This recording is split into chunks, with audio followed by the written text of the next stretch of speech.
Okay, so we're going to talk about how to add a lift. This is probably the most common item to add on a calendar, so we're going to go into quite a bit of detail. So first things first, always be aware of what calendar you're programming on.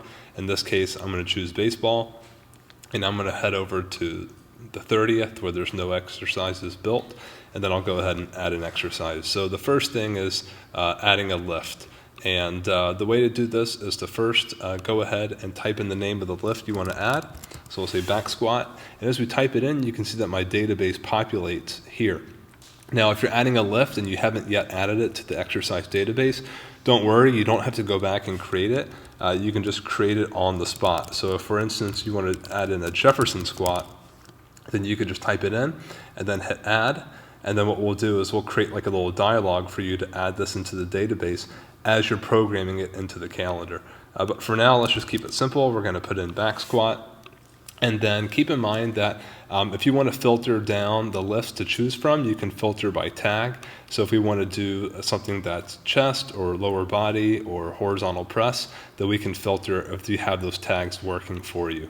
The other thing that you can do with tags is you can just assign what we call a tag select.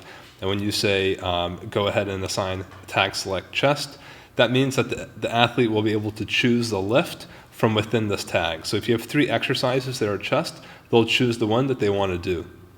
Okay, so we're not going to go with that for this example. We're going to go ahead and specify a specific lift, and we'll do back squat.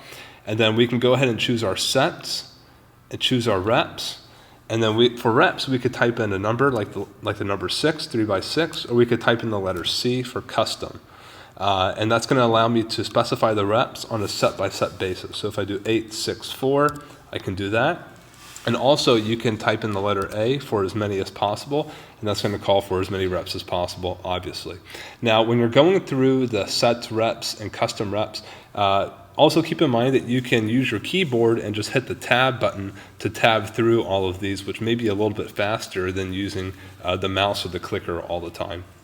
If it's something that requires one arm or one leg at a time, you can click this checkbox that says each side, but obviously in this case we will not do that. And then additional information is where we can put in a coaching cue. So we can say below parallel, and then now that's going to be something that the athlete will see prominently when they're doing the workout. Workout grouping is for supersets, so if I want to tag this with an A, if I want back squat to be supersetted with, say, depth jumps, I can tag depth jumps with A, and that's going to indicate a superset. Next, I can also add tempo, and this is a free text box, so add it in however you want to format it. And then rest time is seconds of rest in between sets. Now, we're going to get into some additional options here. And this is where things get a little bit more advanced. So it requires a kind of a comprehensive knowledge of Team Builder for all of this to make sense. Anyway, completion lift means that there's no user input, meaning they don't type in reps or weight. And completion lift is really common to do if you're doing something like box jumps.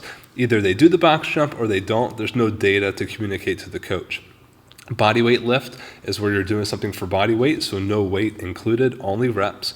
Coach completion means that if you check this box, that only the coach can input data for this exercise. So if some coaches are really tight on the integrity of their data, so they'll check this box and they'll take it upon themselves to make sure that they're the ones entering the data for this, not any other players.